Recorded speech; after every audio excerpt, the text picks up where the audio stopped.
Shalom, I'm Rivka Ravitz. I'm a political thinker, live in Israel, and this is 18 Questions for 40 Israeli Thinkers from 1840. We'll begin where we always do. As an Israeli and as a Jew, how are you feeling at this moment in Israeli history? I feel it's a historic moment, of course. I feel sometimes a bit funny, we are just sitting here and waiting for something to happen. We're preparing the shelter rooms and preparing the children every morning. I'm telling them, just be careful if there'll be a siren on your way to school. So if you are close to home, just come back. If you're already close to school, so go into school. And if you're on the middle of the way, so try to look if there's a building next. Like, it's crazy. We are just sitting here and waiting for some Arab to get more crazy than what he's already crazy. And that's what I feel. I'm curious for you, I feel like this added dimension that you hold so many different, your feet are in so many different parts of Israeli society, in the political sphere, just being a regular Jew who's here as well, but also in the Haredi community. How do you feel that those different circles, I want to say, have shaped your experience of the last year? So it's not only the last year, maybe we should say it's the last a year and a half, because we had a very hard summer before the war started. Everyone knows we had a hard summer of big, tremendous fight here in Israel between the right and the left, Haredim and not Haredim.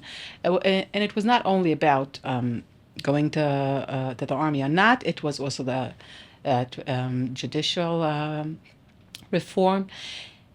And it was terrible. And then the war started, and you should think everything will stop and we'll be good neighbors again. And it did hold for a few months, and we were all together, beyachad, and everything started again to be pretty bad. And now again, when things are getting scary from the north, so people again feel beyachad. And if it will be, we'll have some release, again, our internal fights will start. And I want to tell you, I started this year a new job here in Bet Shemesh.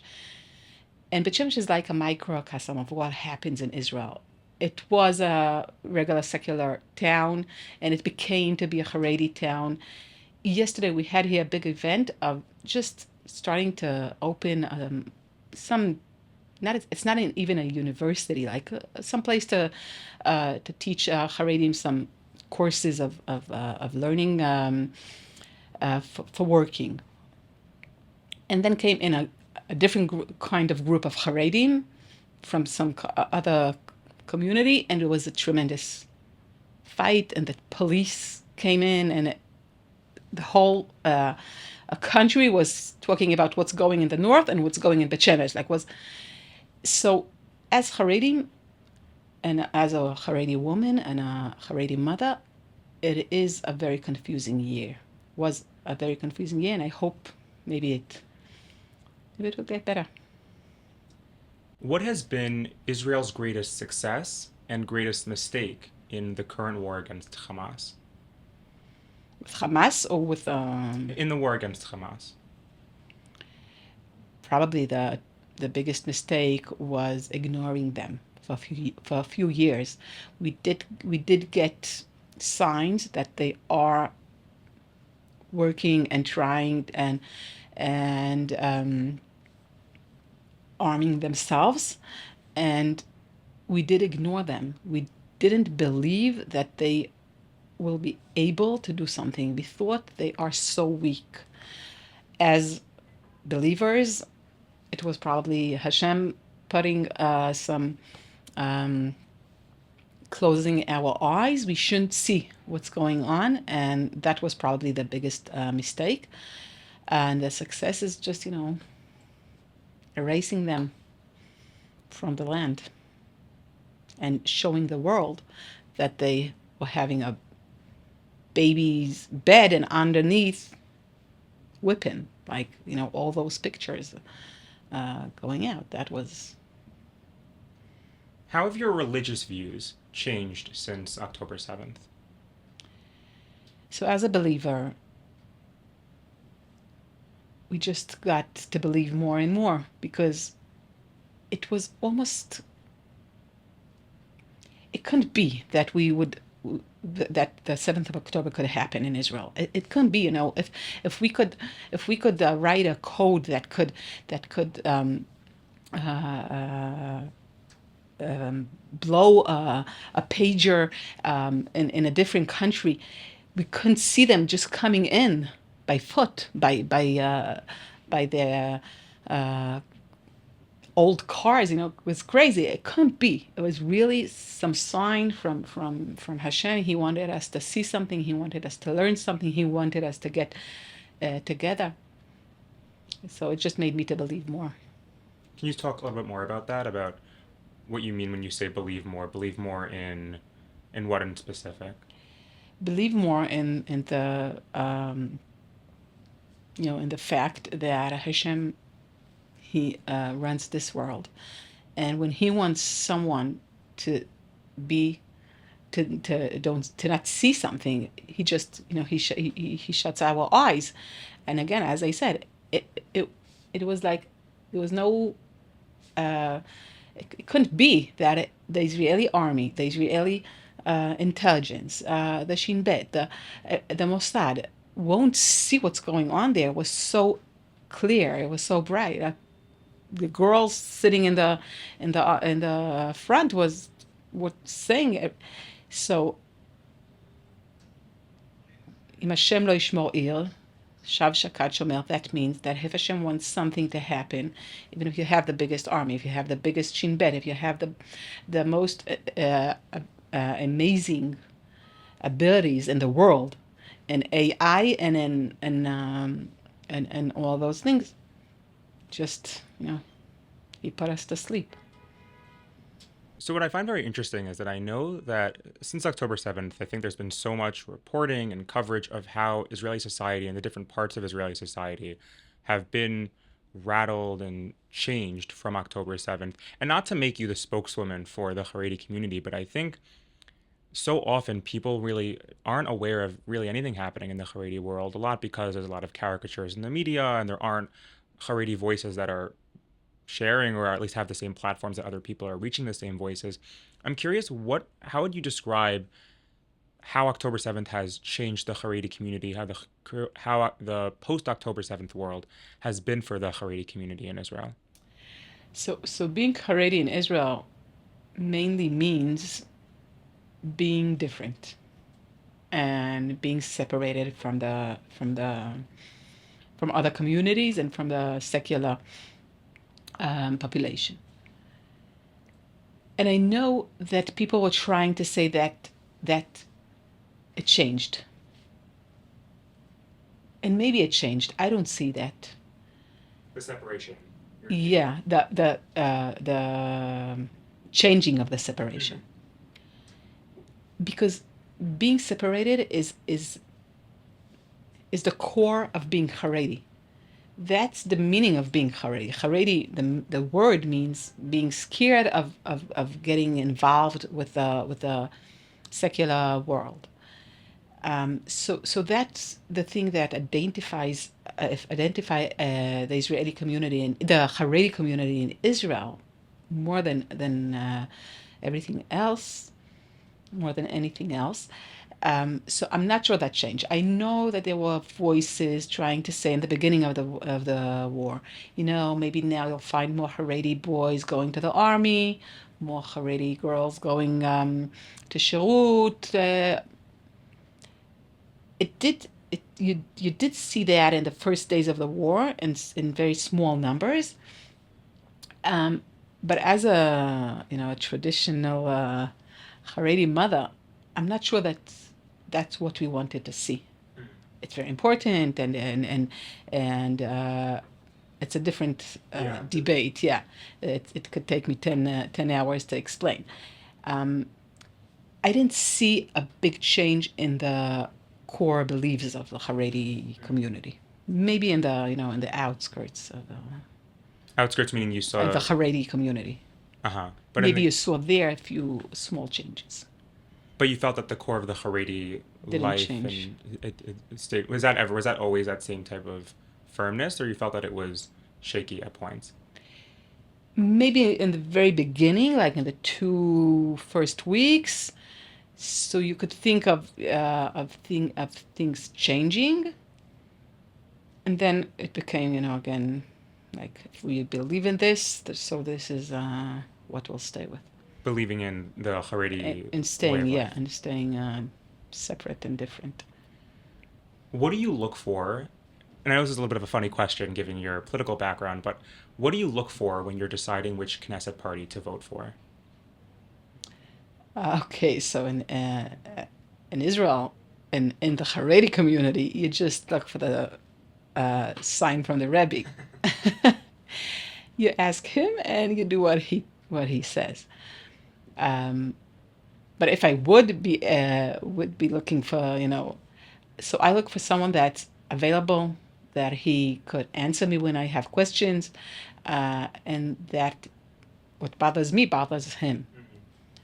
even in the small things like kindergarten, cleaning the streets, transportation, uh, train, things like that. Do you follow that same Das Torah or Torah wisdom when you were deciding which political parties you wanted to work with or which political areas you wanted to work with, or is that limited only? I know for the Haredi community in general, the vote is more relevant. Not everyone is looking to hold office, but I'm curious for yourself. You seem from your question to say that you tend to follow what the Gedolim in the Haredi community. I always asked Shaila before choosing to whom to work with, but it was not those things that, no, I was looking like for a good personality to work with, and sometimes it just went after me, like they just called me and asked me, and it was like, so no, so it's not the same. Which is more important for Israel, Judaism or democracy? The two of them are very important. Democracy is very important. As again, as a Haredi traditional mother, we are the only Jewish state in the world. So of course, if there's one Jewish state in the world, we have to stay Jewish, and not only Jewish, we have to also respect the small amount of people that are, I don't know if you go according to Pew or according to um, Istadrut or things like that, but we are, I don't know, about 15 million Jews in the world, 14 maybe 18, I don't know. If you look at the small percentage of Jews that are willing to give their lives for learning Torah, it's not a promille. It's not close to a promille even. It's nothing. And those Jews are living here in Israel, and they are willing to give their lives for learning Torah. And it's not easy. It's not a camp. It's first of all, living in some sort of poverty, and it's 10 hours a day, and it's very small amount of vacation around the year. So I think as the only Jewish state in the world, we should respect them. And if Ben Gurion gave them the ability not to go to the army, not to serve, it sounds like just let them go.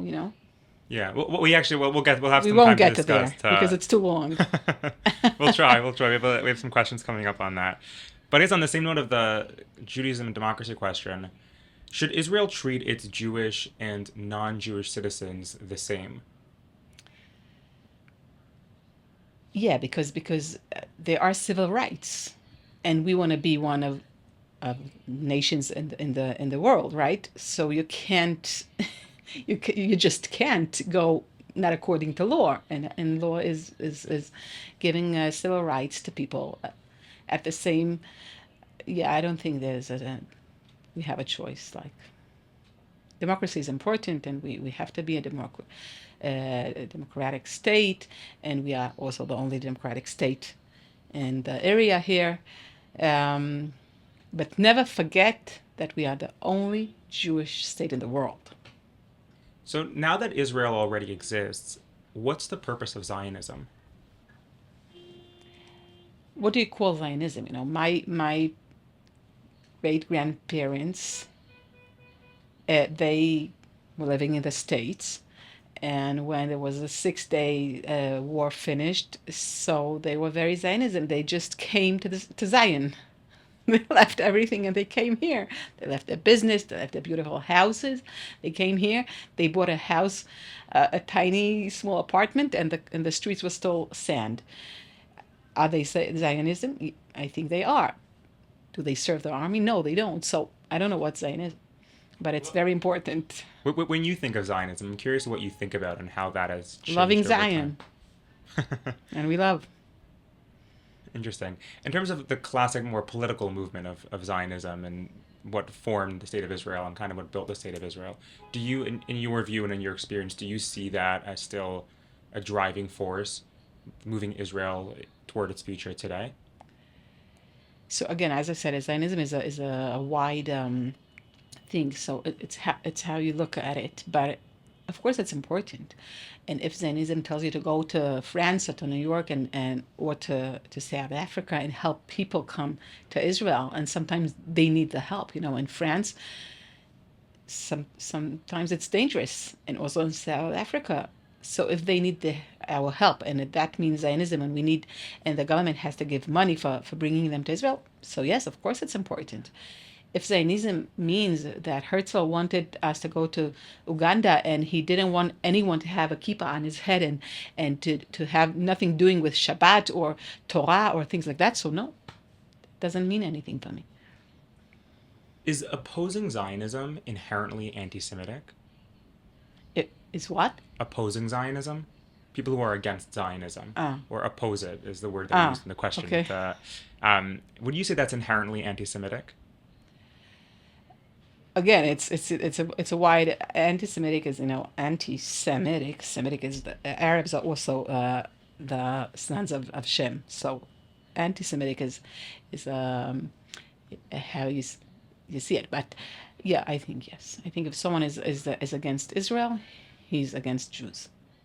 So I'm curious how you see the nuance in that in terms of where that type of opposition comes from. That, of course, there are people in the Haredi world who maybe feel more comfortable, or even in the non-Haredi world who are Jewish who feel more comfortable, different reasons, whether that's because of, Palestinian-Israeli conflict, whether that's religious reasons or the like, and they have an opposition or disagreement towards Zionism.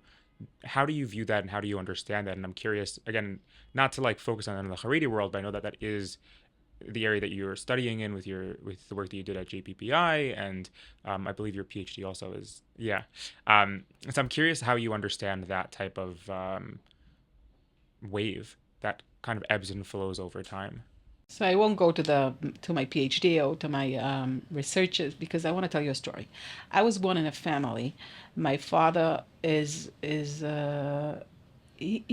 some sort of anti-Zionism. He thought that the people that built this country um, was scared from Haredim, and they tried to have here less of learning Torah, less of having mitzvot. And he thought that if that what Zionism means, he didn't like that. It took him a few years to come and get his citizenship. And at the other hand, my father-in-law, he was a member of Knesset, and he was fighting in the Etzel, and he was. So I live between those two kinds of Haredim. Two of them are Haredim, and it's a big conflict in the Haredi community.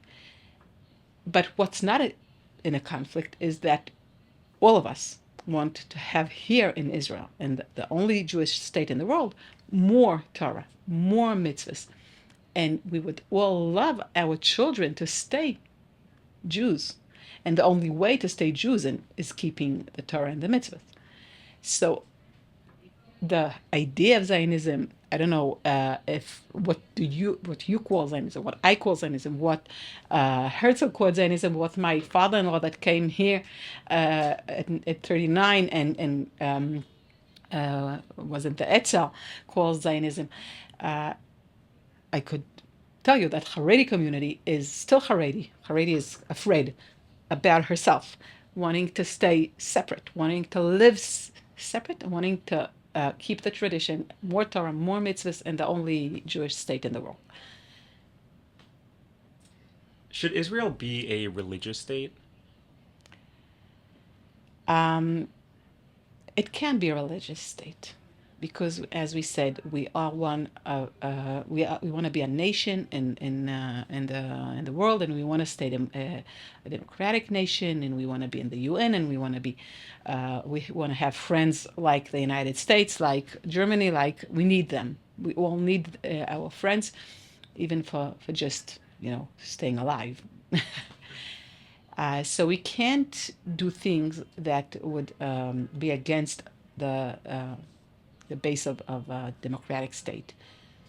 Um, but still, we need to have respect to religion. And if someone 40, 50 years ago had respect to yeshiva and gave yeshiva boys, he said they couldn't, if Ben Gurion, 60 or 70 years ago, said that they could not serve in the army, I think the state in 2024 or in 2025 could still have the same respect. I'm curious, not specifically on the question of army or not, but more generally, it seems like from what you're saying, and tell me if I'm correct, that ideally there is some vision of Israel as a religious state, but it's more of the pragmatics or the practical reality that that's not possible in the international arena today. Do you see, or how do you envision in the world that we live in now, that type of religious idealism manifesting in Israel as a state? Like, is that possible? Is that something that it's not even worth discussing? Because on the one hand, there could be kind of Israel totally secular, or there could be Israel totally religious. And from you had said that Israel is totally religious is not possible and is unrealistic for a host of reasons. Where do you see the middle ground, and how do you envision Israel actualizing that? It seems like from what you were saying. So that's probably the problem of the state. I don't believe we'll be able to solve it here between the two of us. Halevai. That point that you're talking about, the middle point, is the biggest question. Because as you said, we can't be only a religious state, but I don't want us to be only a state, just a secular, regular state, because we are the only Jewish state in the world. So that's the biggest question. I don't have the answer to that. It's I think at the end the answer will come from the people, people to people.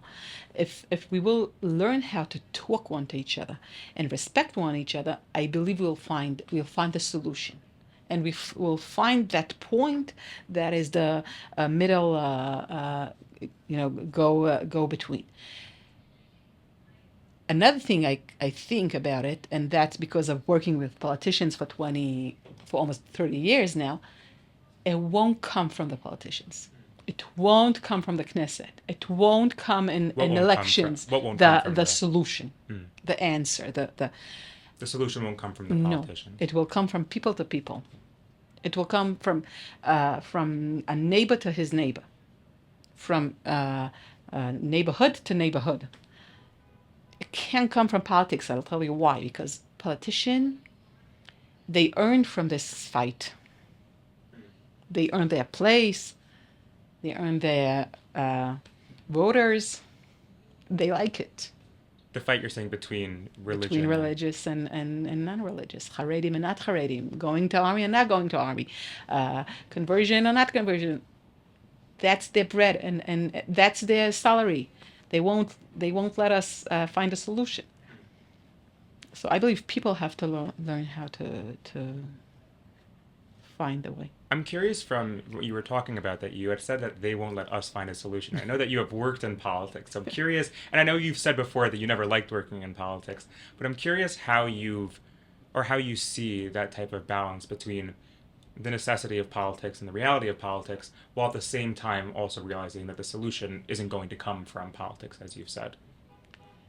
I once wrote a thesis. It was not my PhD, and I showed in numbers that as you do as you have an issue of something, so people just want to run away from the solution. I showed it about, I think, I'm not sure if it was about the army or about conversion.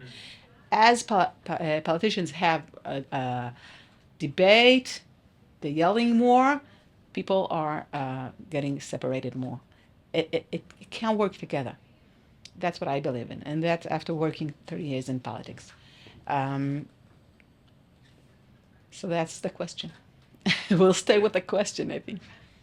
Should all Israelis serve in the army? Um,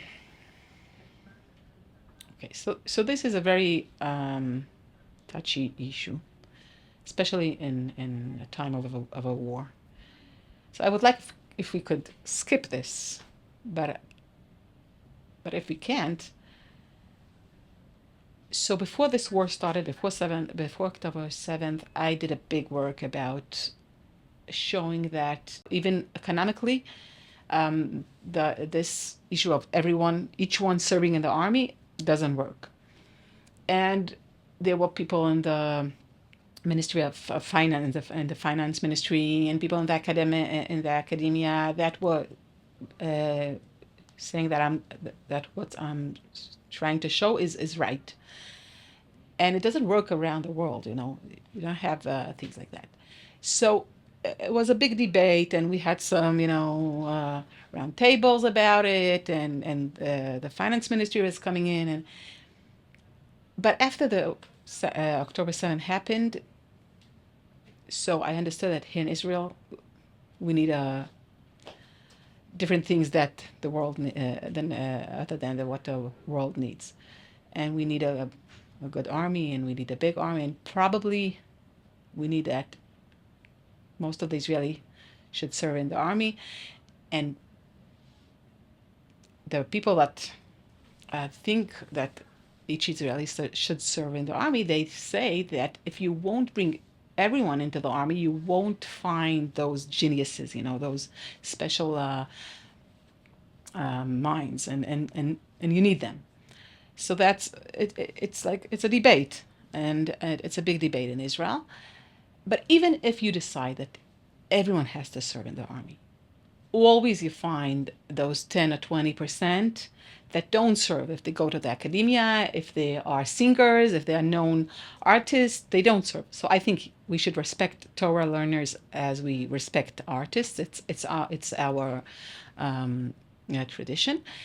And even if you take the other 80% of people and put them in the army, most of them don't fight in the front, right? Most of them sit in the offices. You just send to the front, I don't know, 10 to 15%, I don't know the percentage. So the debate is wide, and I really hate talking about it in the time of war because mothers at my age send children to the front and lose children, and I don't think it's the time to debate about it. So, just one follow up question that I have on it, and I'm curious. Like, there's one part of my mind that's thinking, oh, let me ask all the classic questions that everyone asks against people who are Haredi about their views on Haredim serving in the army. But what I'm honestly more interested in is what do you think and why do you think people misunderstand, from what you're describing, the Haredi relationship to the army and the Haredi community's reality about how they think about Torah learning and about the army? So we didn't talk about it. I come from a big family. I'm one of 10. My husband is one of 12. So And you have 12 and I children. have 12. I don't have boys at the age of. I have most of them are girls. None of them are girls. Um, but at a big family as this, so I have a few cousins serving in the army, and most of them they went into the army religious, and they came out without their kippah. So that's the real biggest threat of a Haredi mother, sending her children into the army and getting them back not religious. That's really scary. So they were trying to build a Haredi unit. It didn't have a big success. Small amount, very small amount of Haredi. One day maybe it would happen, but it didn't yet. So that's um, the threat. That's what we feel towards the army, as you said. It's not a respond. It's not, as I said, it's not the days to debate about it. It's not the place, and it takes time, and but we say point of view. What does that mean? That means that I'm standing on some mountain and I see a view, and you are standing in a mountain, in a different mountain, and you see a different view. If we want to understand one each other, we have to go down our mountains, meet at some point, and see the same view. So when we're going to talk about the issue of serving in the army or not serving, it's really, really different points of view. If you were making the case for Israel, where would you begin? The case? Yeah, the case for Israel. What do you mean a case? If you had to make the case or מה זה נקרא make a case? like a lawyer has to make a case. לייצג? כן. באיזה עניין? כאילו, של המלחמה? In general, however you understand the question, it's a flexible question. לייצג את ישראל? Yeah, if you are going somewhere and you're trying to Like to be a... present Israel in a way that people will most deeply understand Israel, where would you begin in trying to build that type of picture? So I will love to show that Israel is a startup nation, and a lot of noble winners in Israel, and try to show the beautiful places and people that are living in Israel, because I believe that today, in these days, Israel around the world is like an attacker, is just killing children in Gaza, and now killing children in Lebanon, and that's our face outside. So in these days, I believe we have to show and present the beautiful face of Israel, people, industry, places, everything. That would I would love to have the opportunity to go, like Netanyahu is going to the UN this week, and he has the opportunity to talk before the world. I was there a few times in September, and we were going there every year for the. I would love to have. That's when you were with Rivlin, or that was? Yeah, with Rivlin, we were going to this every year in September. Wow. A few years. Can questioning the actions of Israel's government and army, in general, but also in the war, can that be considered a form of love and patriotism? It sounds it's just the opposite, because you're questioning. First of all, I believe that you should let your citizens ask questions. Okay, I'm not sure if they should ask the questions in loud and out in the world, but you have to let them ask questions. They have to understand what's going around. If it's in the army, if it's in the government, why are you doing this? Why are you doing that? In the beginning of the war, in the few first weeks, no one was asking questions. Everyone was just saying.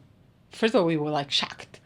So no one asked questions, and we just think, if the army does that, so that's the right thing to do. If the government does that, so that's probably the right way.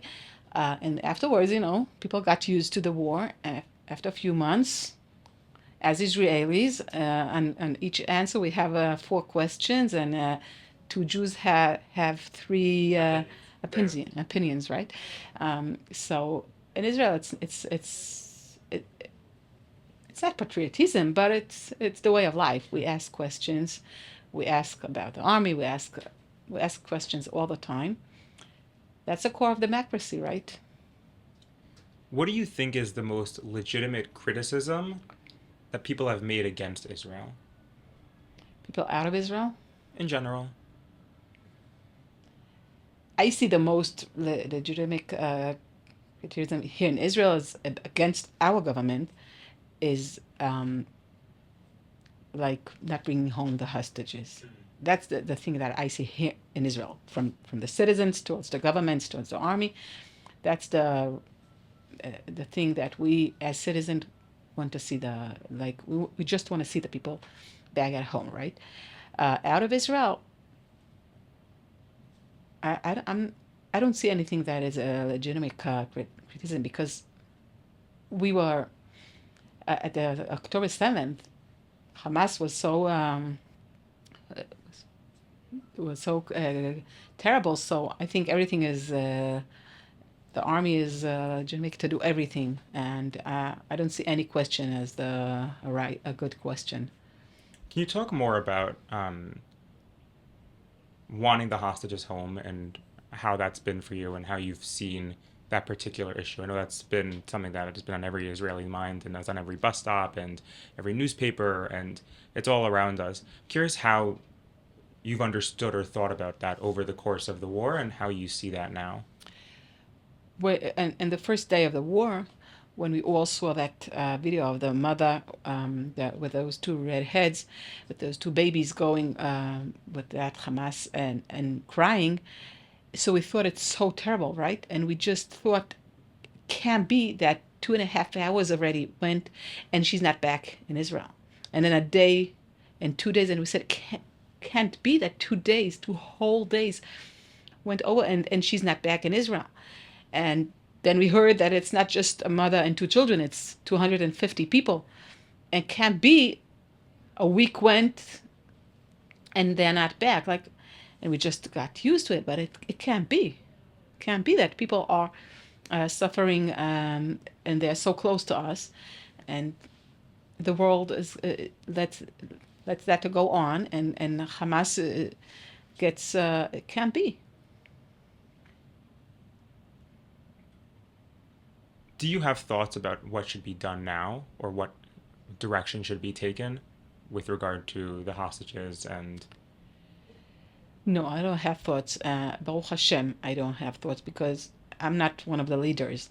And as a believer, we know that they are very right, and there's a lacha about this, because as I told you, and as I feel, it can't be. People always in all the generations felt like me, and that's why there's a halacha, and you can't give more than one when what one is worth, right? That's the halacha. you So can't like overcompensate you or can't. overtrade? And we saw in Iskat Shalit, it was very bad. Sinwar came back and he built this terrible war. So I'm really thankful that I'm not there. I don't have to give answers. I'm not a leader now. Um, I feel very bad for those that do have to, but they are the leaders. They have to go to the rabbanim. They have to ask questions, and they have to do what, I don't know. I have no answers for that, but it's a terrible question. Do you think the state of Israel is part of the final redemption? I'm sure, yeah. Baruch Hashem. Every small thing is the part. I don't know if you know, there's the new road 16 to Jerusalem. So I had the privilege to be probably one of the first ones to travel there. I just Oh, you woke drove up. on it? You were the first to. I think so, because I was driving a day before and it was closed. And then I woke up very early that morning and I just wanted to go to Kever Acher. So I wrote Kever Acher, and the road was open, and it was 4 o'clock in the morning. So probably, I believe, Wow. between. And I went in, and it's like blue and green, those lights when you go in I haven't the. seen it yet. So go now in it when you come back to Jerusalem. So take it. It's a beautiful road. And I just went in, and it was new, and it was tremendous. And said, "Oh, that's probably just preparing for Mashiach. We should have more roads going into Jerusalem." And yes, of course, I believe each and every action of us as Israelis here now in Israel, preparing for the redemption. Bezrat Hashem, very close. Do you think peace between Israelis and Palestinians will happen within your lifetime? Before the October 7th, I believed it could be. And again, I thought it should come from people to people. I didn't believe in I mean, politicians. between Israelis and Can, Palestinians. yeah. Yeah, I didn't believe. And those 7 years when I worked with the president, we traveled a lot around the world. We met Angela Merkel. We met Putin. We met the King of Spain, the Philip the Sixth, and things like that. And we had a lot of talks about it, the Pope, and we had a lot of talks about this issue. And we did start to believe that something could happen between people, not between the leaders so What did fast. you imagine happening between people? Starting to work together, having tourist projects together, building things together. And from those small projects, we thought that, Grassroots. yeah, but this year changed my mind. What do you think should happen with Gaza and the Palestinian-Israeli conflict after the war? I don't know. I'm not so good in that arena. I'm not really a mumche in that, but it never worked good. When Gaza was under Israeli, in the 2000 and Gush Katif, and so it also didn't work so good. And Hmm. do we want to be responsible on those 2 million poor people? I don't know. I don't think. I think some Arab state should take responsibility, and then Jordan or Egypt. I don't know. They have money. They have place. They have time. We are busy. I'm also curious for you. I know that with Sharon, I'm forgetting exactly the connection, but I know that that was, I think you had begun working with Rivlin when in 2005 when Sharon pulled out of Gaza.